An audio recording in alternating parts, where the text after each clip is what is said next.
Ciphers by Pauline Kael. Published in The New Yorker, January 27th, 1968, reprinted in Going Steady. Does anyone who is even moderately interested in movies need to be warned off how to save a marriage and ruin your life?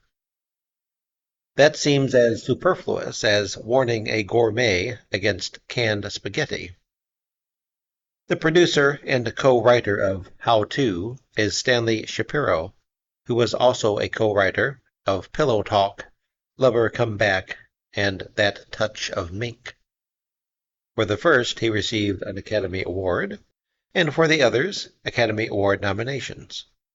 Its director is Fielder Cook, a veteran of over 200 television shows, whose last movie, adapted from one of them, was A Big Hand for the Little Lady. It's as clear as the label on the can. A handsome, sophisticated, rich bachelor, played by Dean Martin, mistakes an honest, hard-working department store employee, played by Stella Stevens, for the mistress of his rich married friend, played by Eli Wallach.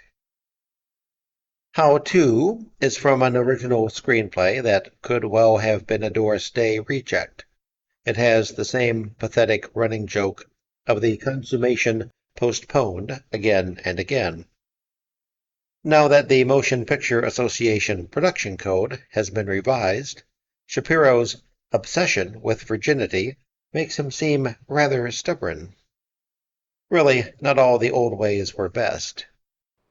The dialogue has the desperate, strained sound of burnt-out gag writers' dialogue.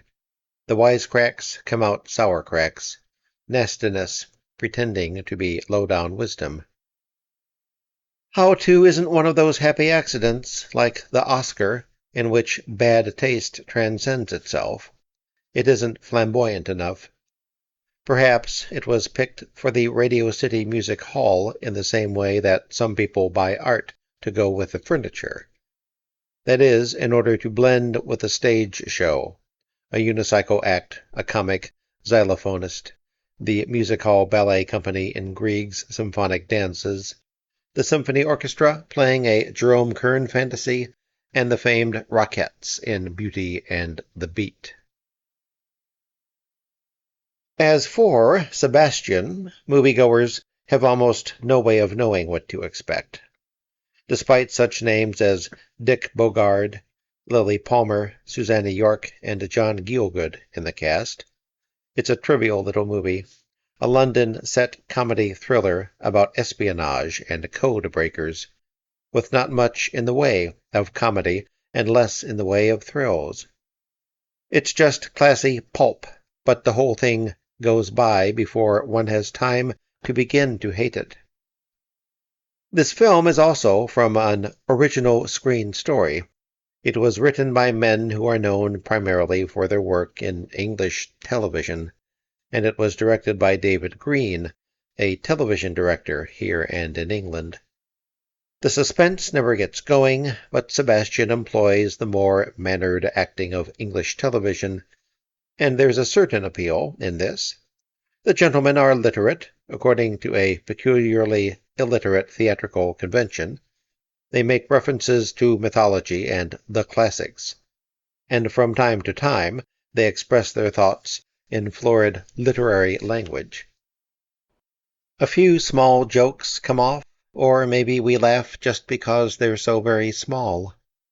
When the picture tries to be mod and posh and sexy, it's very bad. Modesty Blaze did what Green and Company seem to just be barely considering. The director of How To uses the clumsiest, crudest kind of obvious television technique. He shoots a relentless succession of close-ups of the speaker shouting the gag line, with back of head of listener, despite the fact that his cameraman is Lee Garmes, one of the Hollywood great ones, who at least keeps the color more subdued than is customary in this garish genre, just as Michael Legrand keeps the score more gentle.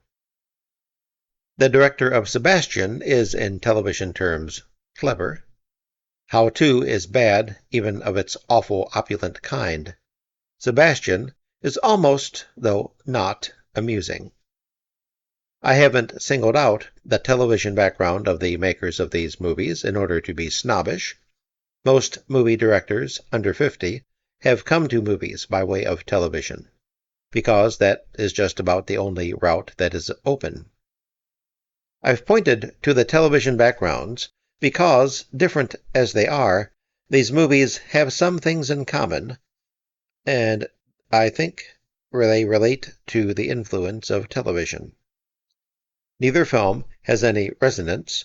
It doesn't connect with our lives or any lives we can imagine, and in a year or two, when these movies turn up on TV, we may sit down to watch them again because we don't remember a thing about them.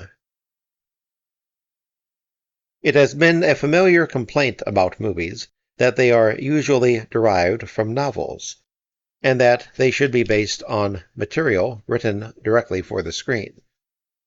The complaint has been made, of course, in terms of ideal conditions for the development of screen art. Now we're getting screen originals, but in a very different way. The playwrights who have been working directly for the TV screen are beginning to write directly for the movie screen, which is but a step on the movie's primrose path to TV. Television directors developed their styles working with thin one-dimensional characters and situations, almost continuous dialogue, sharp visual contrasts, quick jabs at the emotions, and lots of climaxes. They tried to be effective. Some of them got pretty good at it. Being concerned primarily with plays and material written directly for television, they generally didn't learn how to use novelistic detail, and in terms of what works best on television, they didn't really need to know. But almost all memorable movies are based on novels or biographies or some kind of book. The Birth of a Nation and The Treasure of Sierra Madre and Jules and Jim, and almost any other movie that comes to mind, though it's to the point that the books don't readily come to mind, because the best movies are based on second-rate or obscure books. Great novels, or very important ones, seem to be too difficult, too constricting for a director. What made them great was very likely the writer's way of seeing, and the film director cannot do justice to that. The great overpowers him, but the obscure, or the second, third, or fourth rate, can stimulate him. He can change it freely. Often, if he is good, he can improve on it. He can use it to make a good film, or even a great one.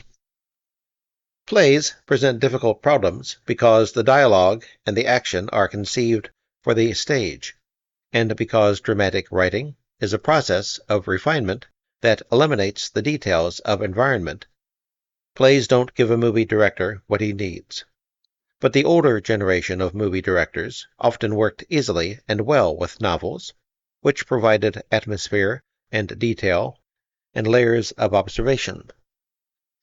This helped the screenwriters and directors give their movies the illusion of a world surrounding the events of the story. Even when they worked from a screen original, they usually thought of the movie medium novelistically. Television-trained directors, even when they're making movies, and even when they're working from a novel, tend to use only the screenplay, as if it were a television original. There's nothing underneath the situations, nothing behind or around the foreground action, no sense of a life going on to support the events. There's almost nothing to say about the actors in this kind of film, because they have so little material with which to build a character and almost no chance at a full characterization. They're often better in the roles if they don't struggle with them. If, in other kinds of films, one empathizes with the writers and the directors, the creators sensing what they were trying to do and how they failed or were hampered, in these movies, One identifies with the actors because they are the human material caught in this mechanization, and they are stuck there on the screen, hideously exposed. If there are so few new stars, it may be because it's so hard for an actor to score in these virtually unwritten roles. Even in the best recent example of this kind of film, Divorce American Style, there was the discomfort of seeing one of the beautiful, wasted actresses of the screen, Jean Simmons. Her suggestions of sensibility, what she embodies, were too fine for the world of that movie. Her presence made the movie she was trapped in seem uglier. The actors in How To and Sebastian don't have any acting to do. They function as celebrity names for the financing of the pictures and for the marquee. Dean Martin is a master of casual, relaxed timing, so he comes off pretty well, but those who are trying to act look like fish struggling to get off the hook. Eli Wallach becomes frenzied. Betty Field, as a landlady, becomes grotesque. Actors who try to earn their pay by giving professional readings to lines nobody could say just make the lines stand out more. There is a sad, pasty quality about Stella Stevens' performance. She seems a victim in more ways than the script intended. Her talents wasted for a decade, she stars as a replacement for Doris Day. With a forced, ticky little grin, she pushes out her front the way Doris Day stuck out behind. Cleavage is cleavage, whether it's coming or going. In Sebastian, Gielgud, as urbane as a wax effigy of himself, walks through smartly while half a dozen good actors make fools of themselves trying to act. And in this case, it isn't because he's a greater actor, but because they are caught in roles that require preposterous behavior, and they are trying to supply characters suitable to the behavior, whereas he, like Dean Martin, only needs to play on his public image, to cool it.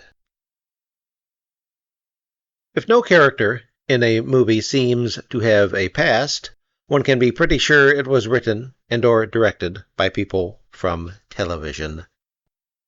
The characters are not likely to have much present either. In movies based on novels, the details of character may originate in observation or in imagination, but the novelist rooted them, made them seem authentic. When details are thrown into a script to help work up the characters, the actors can't make the details appear to grow out of the invented situation. Some of the most revealing scenes in movies have taken place in offices, or factories, or soda fountains. In How To, the salesgirls stand at military attention when the department store owner walks by, and we wince as we wince when Gielgud and Bogard go through an antique cultivated gentleman bit, discussing at Oxford the subject of botany. When scenes like this are so witless and so inaccurate, we lose one of the incidental charms of movies, the little things we pick up about other people's jobs and lives and how things work. The big decoding room of Sebastian doesn't even tell us anything about decoding operations. TV directors don't think in terms of the variety of pleasures possibly in movies. When we travel now, we are not surprised, as travelers a century ago must have been. We view so many places in terms of a movie-made déjà vu. The Venice of summertime, the Côte d'Azur of To Catch a Thief, the Paris of Funny Face, the Istanbul of Top Copy. From the theater, we can get a sense of human passions. We can learn what is in men, but we don't get the sense of man's environment that we get from movies. Movies can give us the setting in which the drama takes place, or a studio-made recreation of the setting in which it might take place, or a mixture of the two. The theater gives us only the drama itself. This isn't clear-cut, it's not an aesthetic law. It's just a generally observable difference. And it isn't clear-cut. But it's also observable that television-trained men don't know how to open up the environment. When they have shot an adventure series or a spy series outdoors, they probably used the countryside or the city simply as a backdrop for the action. What movies lose when they are television movies is the texture of life, the thickness and the richness that movies as an art form took over from the novel. As part of the audience at a movie, we may laugh or light a cigarette, we may even get up to leave, and the action on the screen is not affected. We can return to the movie house the next week, and the lovers are still going through the same cycle of passions. Like a dream or a nightmare, a movie has a life of its own, and this contributes to the mythic quality of movies. A movie can be like a recurring dream. We can go back to it again and again, and it will be the same. Lovely. But if movies go on independent of our presence, this also means we cannot dismiss a bad picture with the thought that it will disappear shortly. It will be around, earning residuals, a recurrent universal nightmare. Can we dismiss these movies with the same easy contempt when we know that for generations to come, in God knows how many countries, Stella Stevens will be holding out her arms to Dean Martin, smiling that frozen, pert smile, and Dick Bogard will be snarling, "Don't rupture yourself," at kinky, smirky Susanna York. Thank you for listening.